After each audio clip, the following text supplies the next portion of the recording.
Hey guys, welcome back, or welcome for the first time if you're new here. Tonight, we're peeling back the shining veneer of medieval knighthood to reveal what life was really like behind the armor. You've heard the stories, knights riding proudly across sun-drenched battlefields, rescuing damsels, battling dragons, and living lives of honor and glory. But those tales? Mostly fairy dust. The real truth is far less glamorous. It's a world of mud, lice, back-breaking labor, and endless discomfort. A world where heroes sweat through rusted armor, battle boredom and blisters, and struggle just to survive the day. But before we slip into the story, if you genuinely enjoy this kind of videos, where history meets atmosphere and bedtime meets curiosity, consider tapping that like button and subscribing. And let me know in the comments where you're listening from and what time it is for you. I really enjoy seeing how far our little community reaches across the globe. Now go on, dim your lights, and settle into your cozy bed. Now, let's slip into the story. Once upon a time, or more precisely, sometime in the middle of a century that no one remembers clearly, except that it was muddy, loud, and endlessly damp, there was a castle, a fortress of stone and wood, patched and battered like an old warrior's armor. It stood tall, but not majestic in the way stories make castles out to be. This castle was rough.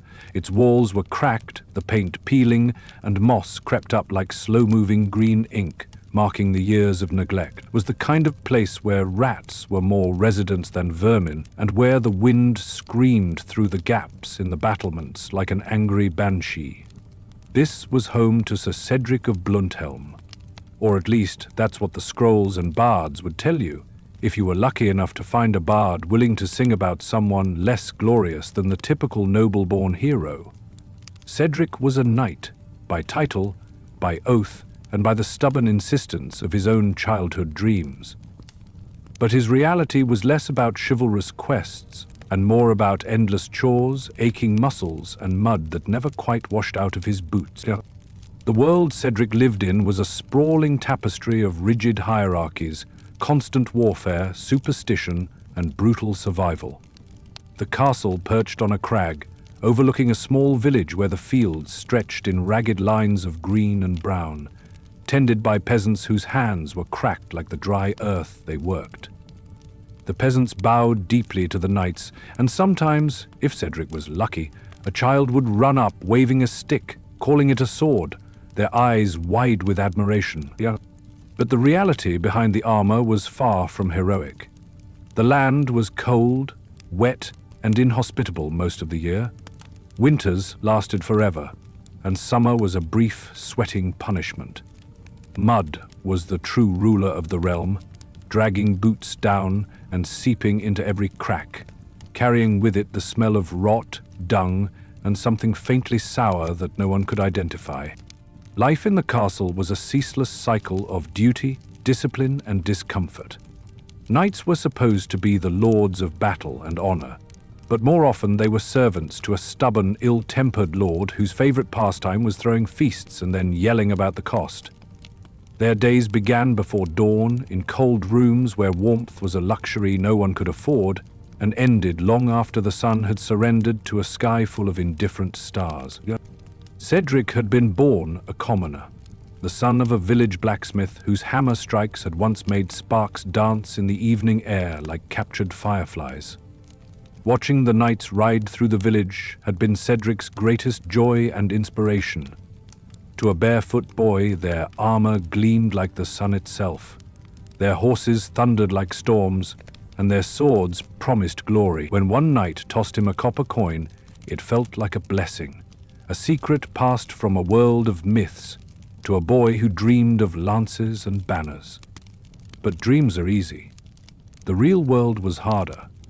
Becoming a knight was less a step toward legend and more a slow march through mud, sweat, and the endless grind of expectation.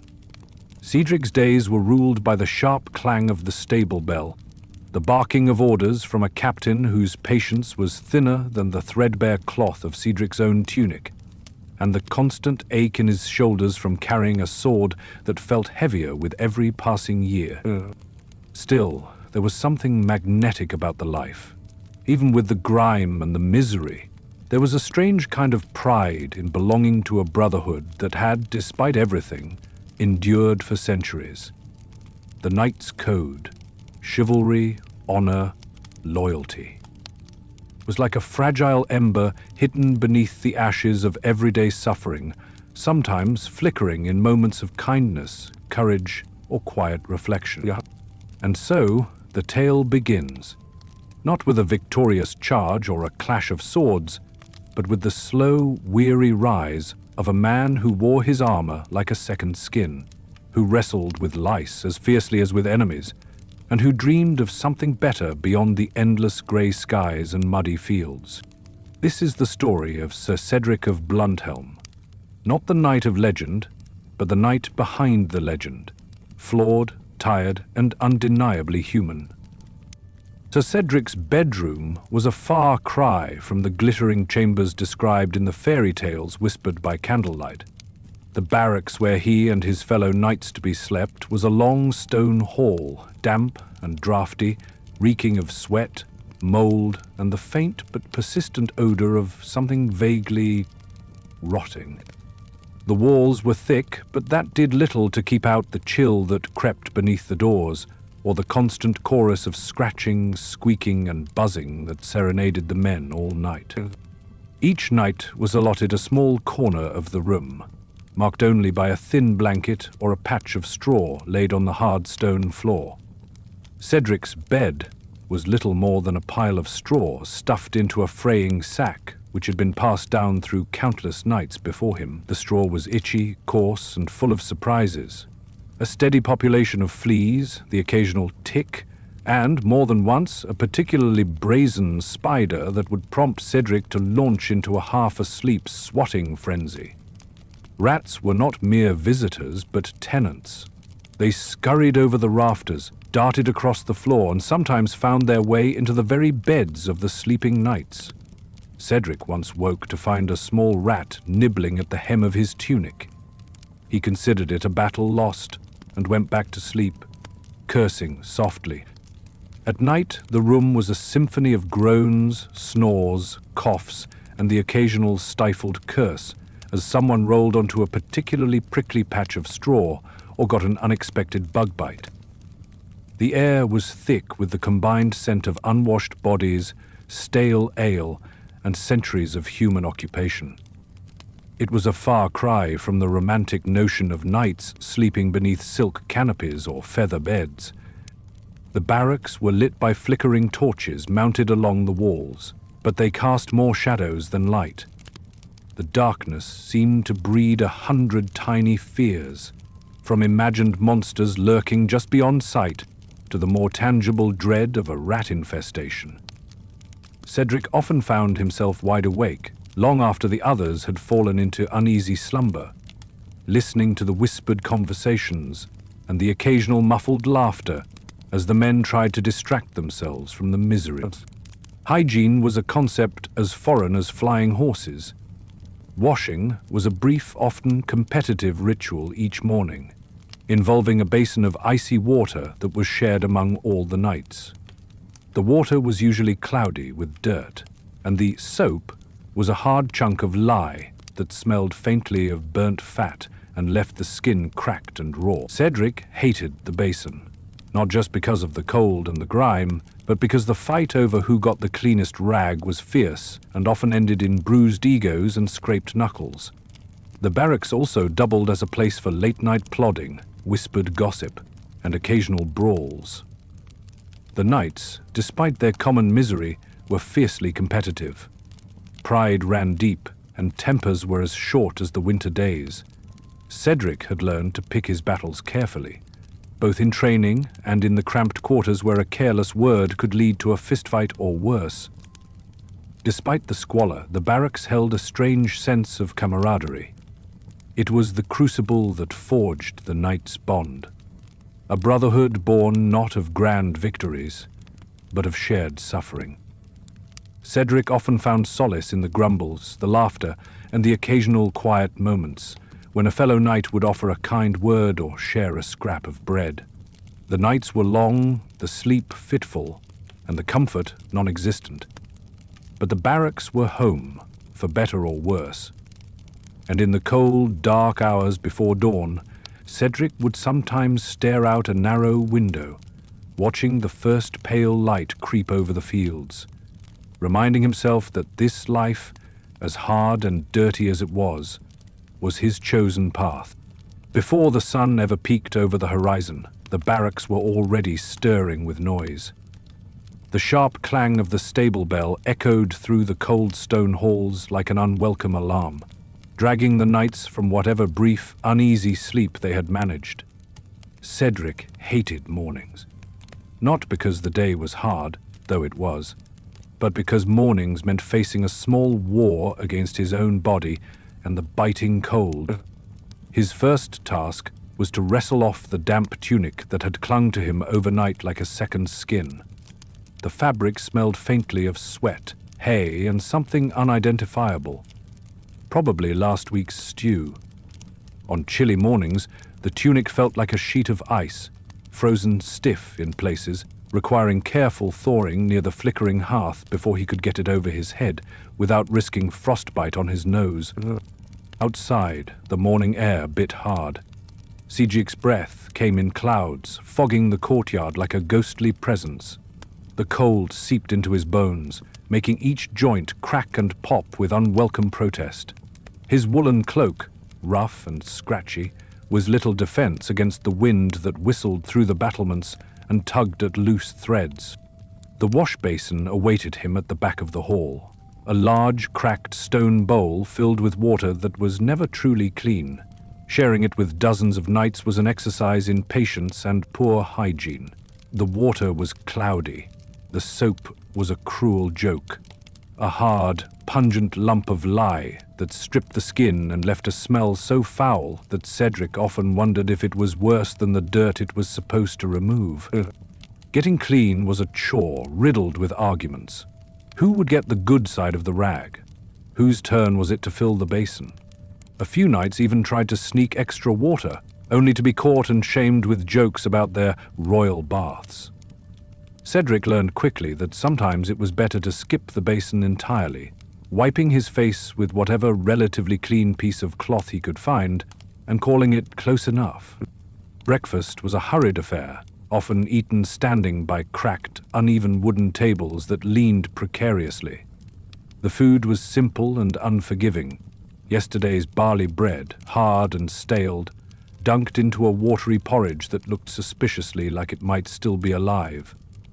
Sometimes a drizzle of honey graced the meal, a small mercy on a bad day. Old Bracker, the cook, had a laugh like a rusty hinge, and a talent for turning almost anything into something edible, or at least not lethal. His stew was legendary for its mysterious lumps and occasional unexpected crunch. Cedric once bit into a piece of something unidentifiable and was told it was good for the teeth. He decided it was probably just old bone. Eating quickly was a survival skill. Talking was discouraged. Too much noise attracted unwanted attention from the camp's rats, and sometimes the Baron's sour-faced steward. Chewing fast helped dull the taste of the questionable fare and kept the knights ready for whatever the day would throw at them. Usually more misery. After breakfast, the knights assembled for roll call. The captain's sharp voice cut through the cold morning air, calling names, barking orders, and setting the day's agenda.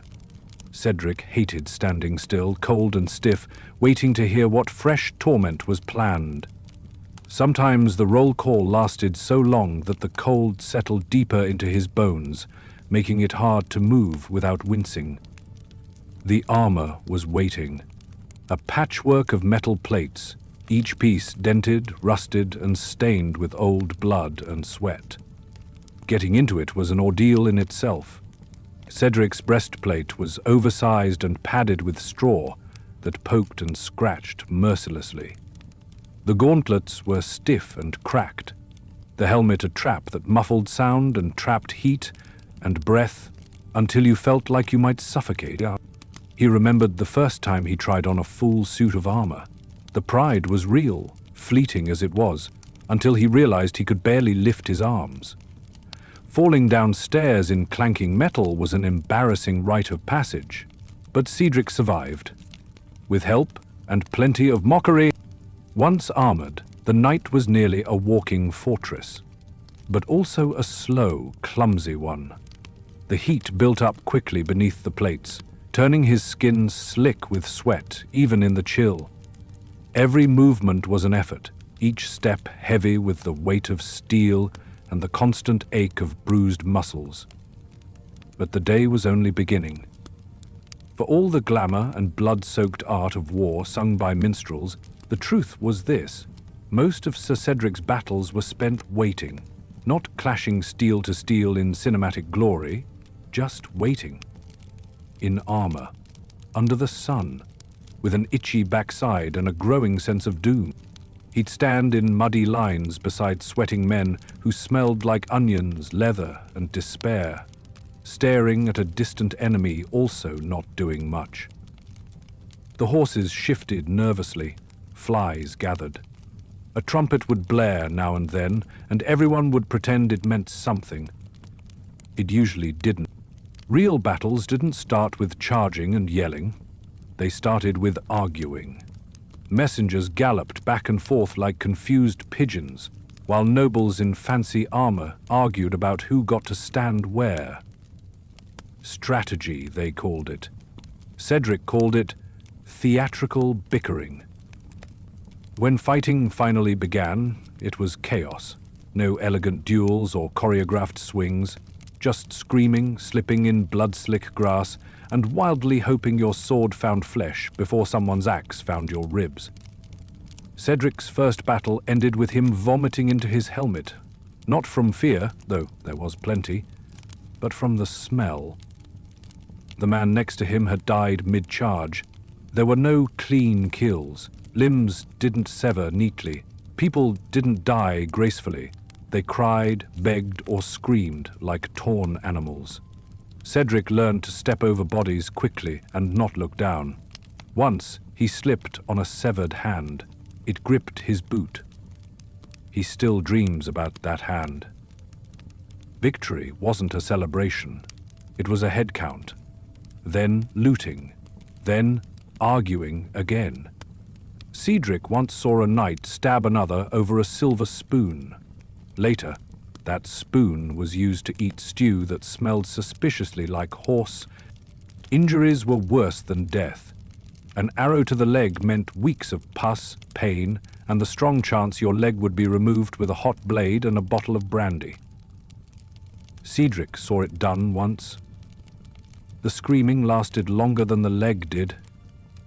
When not fighting, they marched, always marching, through woods, across swamps, over hills that looked the same in every direction, your boots filled with water, your pack rubbed your back raw. And there was always one knight who snored so loudly that sleep became a myth. Supplies were often late or spoiled.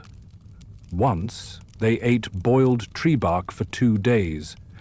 Cedric actually grew fond of it, until he realized it was causing the latrine situation to evolve into something apocalyptic. But the worst part was the boredom. Endless hours of nothing, waiting in tents that stank of mildew and sweat, sharpening weapons that were already sharp, telling the same stories, carving crude dice, arguing about whose turn it was to fetch water. Cedric once built a squirrel trap out of a spoon and a sock. He caught a toad. They named it Sir Gurgle and made it their mascot until someone accidentally stepped on it during a midnight piss. So when the bards sang of glory, Cedric listened quietly, picking mud from his boots and wondering if any of them had ever held a man while he died, or traded a haunch of dried rabbit for a moment of silence. or found joy in a rat-free tent. Because war wasn't glory, it was blood, boredom, and blisters. And somehow, despite everything, he kept going. If battles were hell, lords were the devils that sent you there. Sir Cedric had served under 5 different nobles in his time, and each one brought a new flavour of incompetence. Lord Alberic the Proud believed maps were for cowards. He once led an entire company into a bog because the sun was a better compass. 50 men lost their boots, 3 lost their lives, 1 knight lost his horse, and then, 2 hours later, his temper, his sword, and his lunch. Then there was Lady Iseldra of the Shrieking Helm, who insisted her troops ride into battle accompanied by minstrels, not buglers or drummers, actual lute-wielding minstrels. The music was nice until the enemy heard them coming half a mile away and set a trap. Cedric survived by falling off his horse and landing in a ditch. The lute didn't. Lords demanded loyalty, honor, and impossible tasks. One had Cedric escort a prized pet peacock to a wedding. Another tasked him with collecting taxes from a village that had been abandoned for 3 years. "Invent new peasants if you must," the man had said. Cedric brought back acorns instead. The Lord wasn't amused. The squirrels were. The worst, though, were the speeches. Oh gods, the speeches. Before every battle or major task, some noble would climb atop a crate or horse or overturned pig trough and deliver a rousing oration, full of misquoted scripture and trembling heroism. Cedric usually stopped listening after the first "Brothers in Arms" or "Destiny Awaits." Once, during a particularly long speech about divine purpose, Cedric fell asleep standing up, and was only woken when someone next to him sneezed blood. And the bards. They wrote songs faster than knights could bleed. None of them had been within smelling distance of a battlefield, yet they spun tales of valor that would make angels blush. Cedric once heard a song about himself defeating 12 enemy soldiers with a flaming sword. He'd actually tripped into a campfire and scared them off while screaming and waving a ladle. The worst part? That song became popular. Peasants would sing it when he passed by. A small boy asked him if he could light his sword on command. Cedric said yes, and then changed the subject before anyone handed him a torch. At least peasants believed the lies. Nobles believed them too, but in reverse. They thought knights could do anything, ride for days without sleep, fight off 5 men while bleeding from the armpit, write their own letters. Cedric once tried to explain why delivering a scroll to a nearby castle required more than just pointing the horse and kicking. The Lord blinked and asked if he needed a second horse for his feelings. There were endless tournaments and demonstrations. Nobles wanted to show off their knights like polished silverware. Cedric was once told to stand beside a buffet for 4 hours in full armor to impress visiting merchants. He fainted into the pudding. But worst of all was court. The endless flattery, the backhanded compliments, the forced laughter at jokes no one found funny. Cedric was once invited to dine with a duke who spent 20 minutes describing his own toenails, then asked Cedric for advice on naming a dog. Cedric suggested Sir Pissalot. The Duke didn't laugh. The Duchess did, loudly. Cedric was never invited back. Still, for all their vanity and delusion, nobles held the power. They gave the orders, signed the letters, and held the keys to coin and comfort. A knight who displeased his lord could find himself reassigned to latrine duty, or worse, guarding spoiled cheese from imaginary thieves. So Cedric bowed, smiled, pretended to care, all while dreaming of far-off places where people spoke plainly, shoes fit properly, and no one ever asked him to joust for a pig. But deep down he knew better, because this was knighthood. This was the job. Not glory, not romance, not legends sung by candlelight, but sore feet, bruised ribs, and a daily dance of pretending you believed in the nonsense that paid your salary. And so, each day, Cedric polished his boots, rolled his eyes, and hoped the bard who sang about him would someday slip on a lute and fall down a well. War, contrary to bardic verse, was not a swirling ballet of steel and honor. For Sir Cedric, it was mostly mud, shouting, and trying not to die while stepping in horse dung. Battles were long stretches of waiting, broken by minutes of chaos and panic. The waiting was the worst. You'd sit in your gear for hours, sweating under the sun or shivering in the rain, listening to your heartbeat and the nervous muttering of the men around you. Before every skirmish, Cedric would try to focus, say a prayer, sharpen his blade, do anything but think about how easily a crossbow bolt could punch through his chest. He'd heard stories of knights struck down before they'd even lifted their swords. The first time he saw a man die, it wasn't glorious. The knight slipped on a slick patch of mud, fell face-clipped into a pike, and twitched once. That was it. No final words, no heroic pose, just dead. Combat was confusing. You couldn't see much through your visor. Everyone looked the same, and everything moved too fast. Cedric once spent a whole skirmish fighting what turned out to be a cabbage cart tangled in a banner. The cabbage fought back surprisingly well. When you did find yourself in a real clash, it was less about skill and more about luck and endurance. Your arms grew heavy, your neck ached. You swung and blocked until your shoulders screamed and your legs begged you to stop. One time, Cedric's sword broke mid-swing. He finished the fight with a ladle he'd picked up from a fallen cook's pack.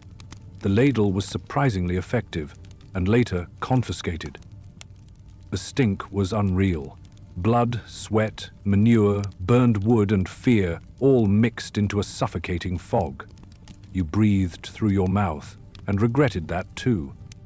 Cedric once vomited inside his helmet. He fought the rest of the battle smelling like turnips and despair. After the fighting came the cleanup, tending to the wounded, burying the dead, scrubbing gore off your boots with a rag and prayer. Cedric hated that part more than the battle. The wounded screamed, or worse, didn't. He once held a boy no older than 14 whose arm had been cleaved like a roast. The lad cried for his mum until he didn't. Glory? No one talked about glory afterward. They talked about who was lost, who soiled themselves, and whether there'd be hot broth waiting. Cedric always checked to see if the cook survived. He didn't want to eat whatever replacement they sent. And then there were the days with no battles, just sitting in a siege camp, eating hard bread, playing dice, picking fights with boredom. The worst injury Cedric got during one siege was a dislocated shoulder from falling out of a latrine during a particularly aggressive sneeze. Boredom was dangerous. Men invented things to do, most of them stupid. One time they held a snail race. Another, they tried to joust on donkeys. Cedric won that one, mostly because his opponent's donkey bit him mid-charge. Evenings in the field were quiet, eerie. The fire crackled, men murmured prayers, and someone always tried to sing. Badly. Cedric would polish his blade by starlight and watch the shadows stretch. He'd think about home, about that warm bakery in the village with the girl who smiled too much, about what it would be like to never wear armor again. And just as he'd start to feel human again, the horn would sound. Another fight, another mud pit, another chance to die for someone else's banner. Cedric sighed, lifted his shield, and trudged back into the mid.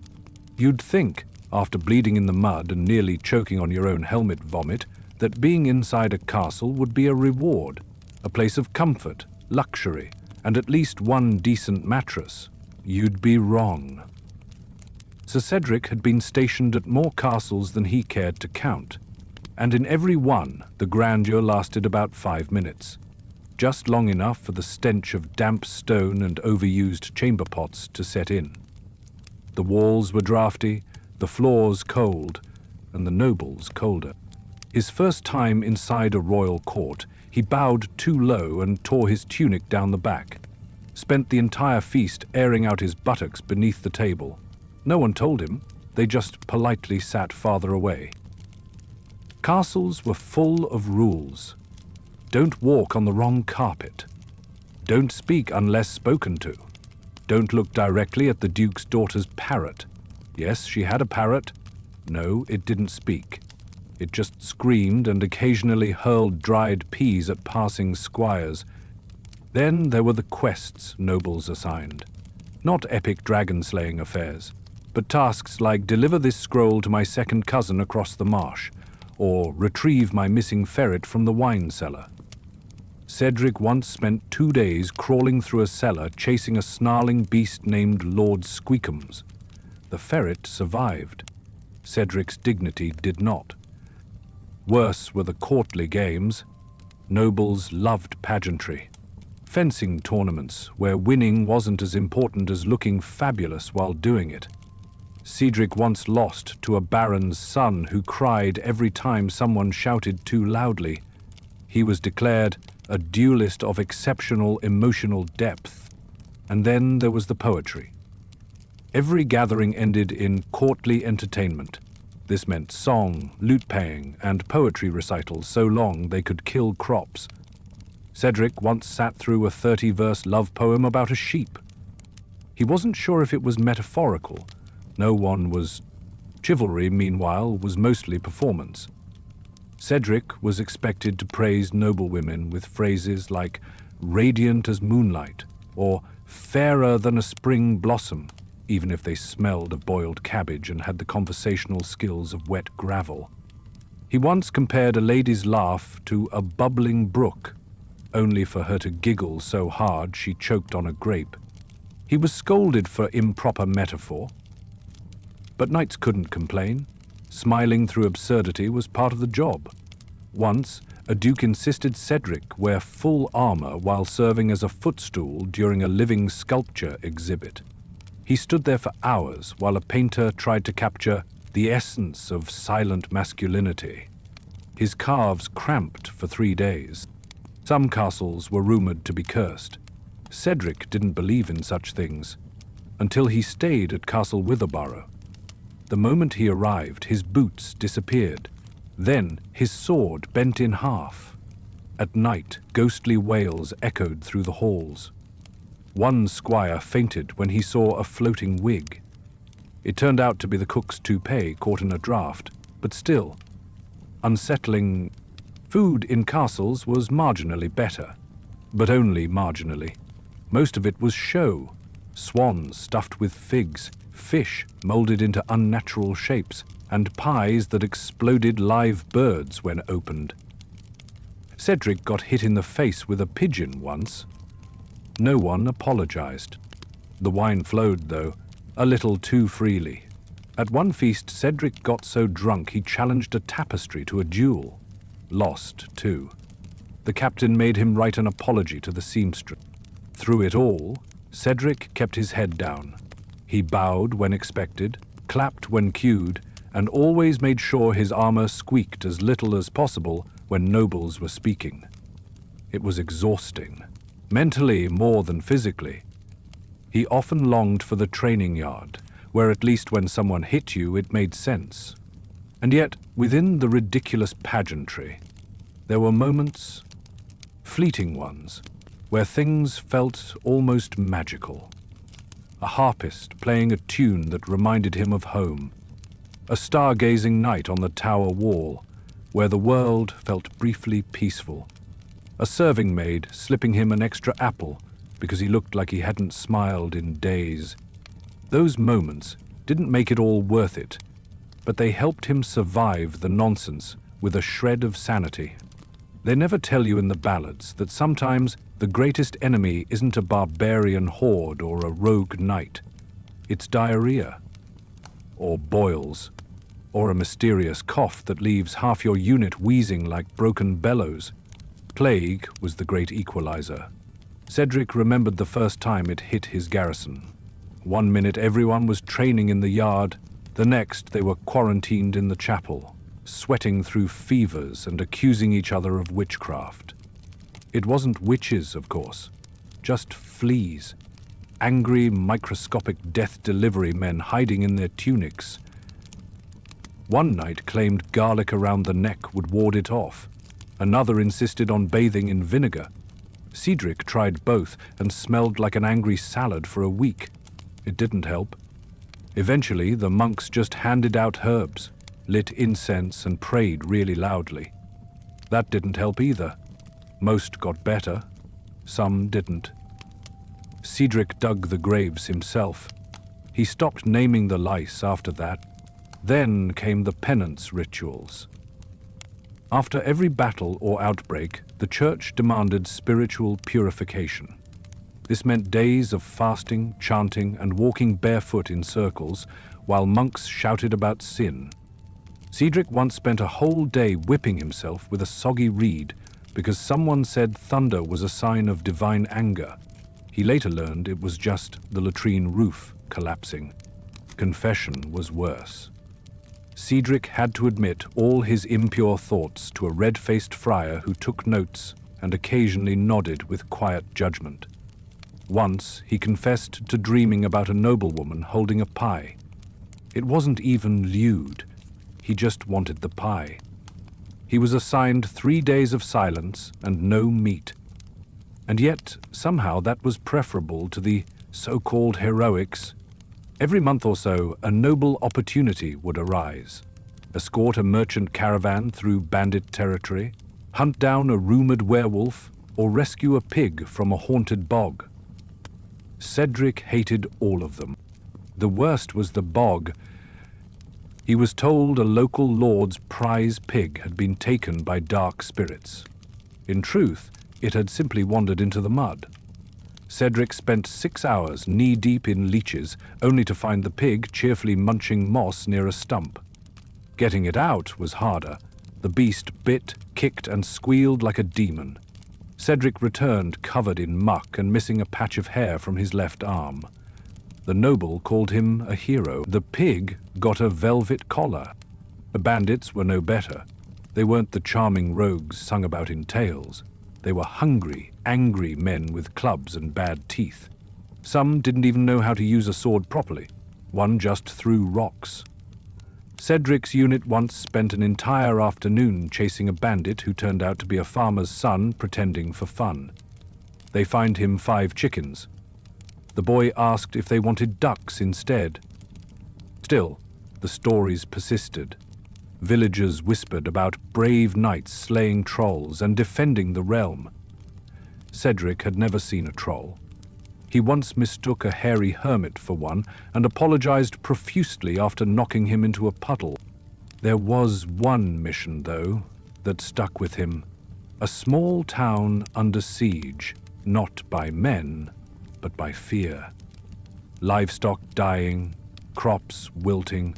They called it a curse. Cedric was sent with 2 others to investigate.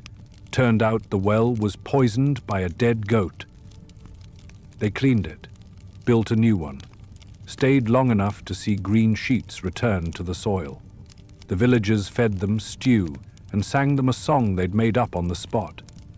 Cedric cried a little, blamed it on the onions. But those kinds of victories didn't get remembered. No bard wrote about dead goats and water filters. So he returned to the usual, training, waiting, obeying, existing. Heroism, he realized, was mostly paperwork and pest control, with a splash of mild trauma and third-degree chafing. Still, the armor looked good in the moonlight. The worst part about being a knight wasn't the lice. It wasn't the aching joints, the rotten porridge, the endless marching, or the chafing in places a man shouldn't chafe. It wasn't even the battles, though Cedric had seen more than his share of those. Those damn ironclad poetic oaths. I swear to protect the realm. I vow to serve my liege. I shall uphold justice, even at cost of blood. Nice words, looked great carved on a tombstone, but try repeating them to a man bleeding out in a ditch because his lord picked a fight over sheep grazing rights. Try telling them to a starving peasant whose grain was seized for royal stores. Try saying them while dragging a comrade's broken body off a battlefield you were never supposed to be on in the first place. Cedric had said those words. He'd believed them once. Maybe he still did, in the quiet corners of his heart. But belief didn't stop arrows. It didn't stop death. He remembered his first real fight. Not a skirmish, not a spar, not some drunken brawl outside a tavern. A battle. There was smoke, blood, screams, horses collapsing mid-gallop, men crying out for mothers they hadn't seen in years. Cedric had frozen for the first minute, his sword shaking in his hand. Then someone charged at him, and instinct took over. Afterward, he sat in the mud and vomited until his throat was raw. He wasn't even sure he'd killed anyone. The record said it was a glorious victory. He remembered the smell. Not every death was violent, though. Some crept in quietly, a fever here, an infection there. One knight fell from his horse during training and never woke up. Another choked on a chicken bone at a feast. Cedric wrote to their families. He always tried to make the deaths sound noble, even if they weren't. But for all the death, there were moments of strange life, too. He once carried a wounded farmer 6 miles on his back after a flood. Another time, he stopped a noble from beating a servant. Got himself flogged for it, but the servant's smile made it worth it. And once, just once, he helped deliver a baby in a stable during a snowstorm. The mother named the child Cedrica. He never told anyone, but he kept the ribbon she gave him tucked inside his gauntlet. That was the thing about duty. It wasn't always about swinging a sword or shouting for the realm. Sometimes it was just showing up, doing the quiet work, being there when no one else would be. Still, the oaths weighed heavy. They weren't just words. They were chains, polished to look like honor. Every decision Cedric made was measured against them. And yet, as the years passed, he began to forge his own code. One not written in scrolls or sung by bards, but carved into his bones by experience. Help when you can, fight when you must, keep your boots dry and your sword sharp. And if all else fails, don't be an ass. By the time his hair turned to iron and his knees cracked like kindling, Cedric was known more for his stories than his swordplay. Squires gathered around his fire. He taught them how to clean wounds, how to bluff a merchant, how to make a decent stew out of stale bread and wild garlic. And when they asked him what it truly meant to be a knight, he'd sigh, look out at the stars and say, "It means showing up, even when it sucks." And then he'd laugh, that wheezy, broken, cartwheeled laugh, and toss another log on the fire. Because knights weren't heroes, not really. They were just stubborn men in tin suits, holding the line so others didn't have to. And that, Cedric thought, was enough. Sir Cedric of Blunthelm didn't know when it happened, the precise moment when the sword grew heavier than the shield, when the clank of armor became more groan than glory. One day he woke up and his back refused to unbend. His hair, once a dirty mop, had thinned into a wiry silver halo. His hands were a tapestry of scars, burns, calluses, and memory. They didn't call him young Cedric anymore, just Sir, or the old ox. He was a relic now, the grumbling fixture of the barracks, the one who always claimed the seat closest to the fire and never gave up his spoon for stew, not even to the captain. The newer knights treated him with awkward respect, like a grandfather who might explode if insulted. The squires, though, adored him. He had a few favorites. One lad, Aldren, reminded him of himself. mouthy, too skinny, a sword that rattled in his hands like a loose tooth. Another, Gilda, was sharper than any blade Cedric had ever swung. She could recite half the knightly codes by memory, and still had time to prank the stablemaster by swapping his saddle with a chamber pot lid. Cedric started teaching again, not because he was ordered to, but because he couldn't stand the way the trainers barked at the new recruits like dogs. He told stories, demonstrated how to really balance a longsword, how to negotiate with a baron without sounding like a bootlicker, and most importantly, how to survive. "I don't care how fast you are," he'd say, smacking Eldrin's legs with a practice stick. "If your footwork's off, you'll fall face-cursed into someone's axe." He even smiled sometimes. He didn't like to admit it, but there was something about watching a squire figure out how to parry, or clean their blade properly, that made the ache in his bones a little easier to bear. But the world didn't stop turning just because Cedric slowed down. Lords plotted, borders shifted, and one crisp autumn morning a raven arrived from the High Keep with a wax-sealed message. Trouble at the northern pass. Bandits, or worse. Volunteers requested. Cedric didn't have to go. No one expected him to. He was well past his prime. But he packed anyway. Gilda protested. "You can barely lift your Cedric grinned, strapping on his battered breastplate with a wince. "Then I'll scare 'em off with my stunning personality." Aldrin offered to ride in his place. Cedric refused. "Not yet," he said. "You still don't tuck your elbow on the upswing. You'd be dead before lunch." So he mounted his old, stubborn horse, a shaggy grey beast named Turnip, and rode out with a handful of younger knights. The sky was bruised with coming winter, and the wind bit through his cloak, but Cedric felt lighter than he had in years. They made camp on the edge of a frost-bitten forest. The fire crackled, and someone passed a flask of something strong enough to singe the eyebrows off a troll. Cedric took a swig and coughed until his eyes watered. That night, he dreamed of his youth. The clanging barracks, the muddy fields, the laughter of men now long gone. He dreamed of a girl with honey-brown eyes and hands stained with flour, who had kissed him behind a stable once, and told him he smelled like horses and hope. He dreamed of stars. They found the bandits 2 days later. It wasn't a glorious battle. It was short, stupid, and brutal. One of the younger knights panicked and charged too early. Cedric had to cover his retreat. His sword was slow. His shoulder screamed with every swing, but his aim was still good and his glare better. When it was over, 3 bandits were dead.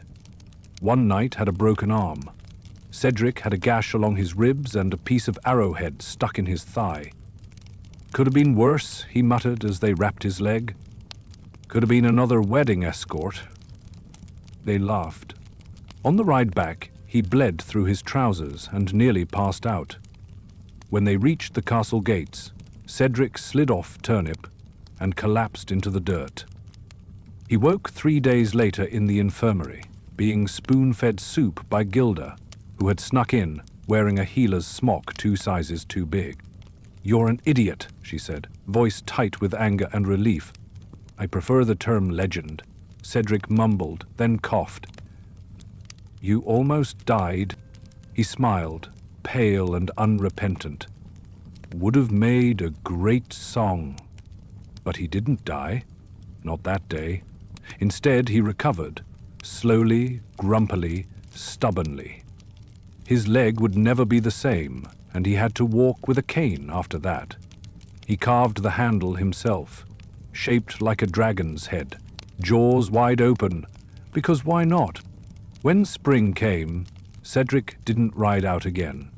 Instead, he took over the squire's training formally. The captain tried to object. Cedric offered to duel him for it. No duel occurred. And from that day on, every knight who passed through Blunthelm bore a bit of Cedric with them, in their stance, in their sarcasm, in the way they tucked their elbows just right. He'd done it. He'd lived long enough to become the mentor he never had. The night Sir Cedric of Blunthelm died, the sky was clear. No rain, no wind, just a soft hush across the stone ramparts and the gentle creak of the banners above. Stars glittered like frost, and the moon hung low and full, as if waiting.